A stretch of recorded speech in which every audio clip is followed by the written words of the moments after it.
Allez-y.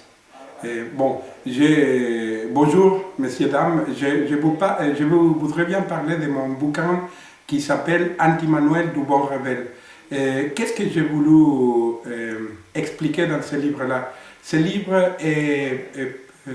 a beaucoup des origines, mais parmi d'autres, la crise que nous vivons dans la planète entière au niveau de ce qu'on appelait avant et qu'on appelle maintenant la politique.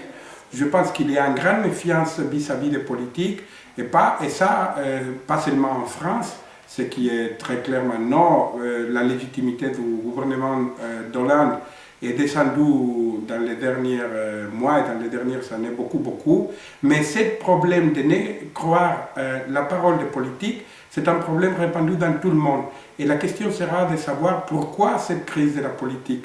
Et c'est un des problèmes fondamentaux que j'essaie de poser et de résoudre dans ce livre-là. Je pense que ça fait partie d'une crise plus générale du capitalisme qui maintenant est en crise au niveau économique, au niveau écologique, territorial, au niveau social, au niveau culturel et compris bien entendu le niveau de la politique. Mais qu'est-ce qu'on peut faire en face de cette crise de la politique, de cet état moderne, de toutes les classes politiques du monde entier dont les Argentins ont affiché et ont inventé ce mot qui disait que se vayan todos y que no quede ni uno solo, c'est-à-dire que tous les politiciens partent, et qu'il n'y reste un seul. Alors, qu'est-ce qu'on peut faire? Et c'est ça la question qui se pose les mouvements antisystémiques dans le monde. Et je vais souligner que les mouvements antisystémiques ne sont pas seulement anticapitalistes, c'est-à-dire ils ne sont pas seulement contre l'exploitation capitaliste, l'État capitaliste, la division en classes sociales, en bourgeoisie, prolétariat, etc., mais ils sont antisystémiques. Qu'est-ce que ça veut dire?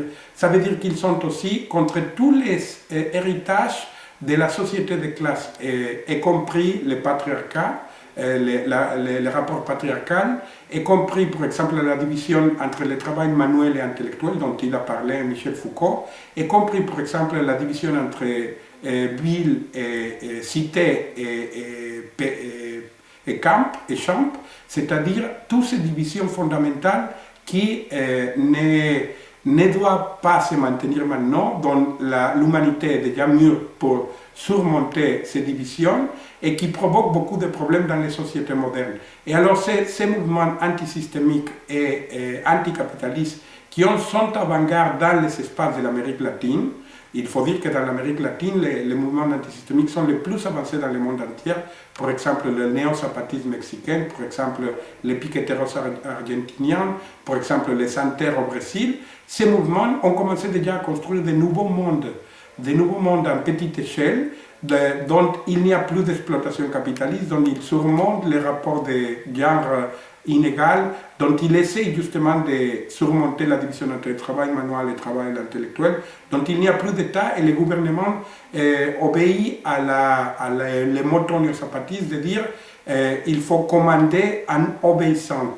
Alors c'est dans ces espaces-là qu'on a commencé à développer cet nouveau petit monde dans une échelle pour le moment petite, mais qui doit se répandre dans le futur. Et finalement, j'ai essayé de toucher les rapports que les mouvements sociaux et antisystémiques doivent avoir en face du gouvernement, en face de l'État, mais aussi en face du pouvoir.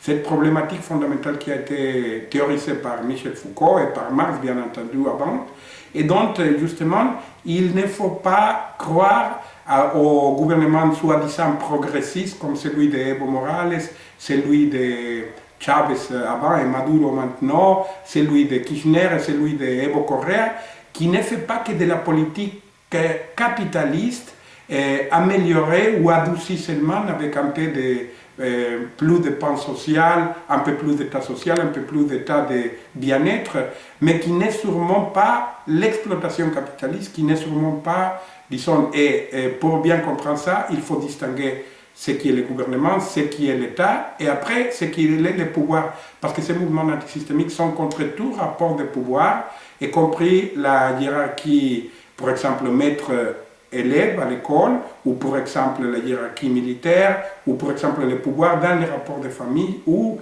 tous ces rapports qu'il faudra justement surmonter. Ça c'est en gros ligne le contenu de mon livre Anti-Manuel du Bon Rebelle, de guide de la contre-politique pour subalterne, pour anticapitaliste et antisystémique, que je vous recommande d'essayer de trouver et de lire si vous êtes intéressé à ce sujet-là. Merci.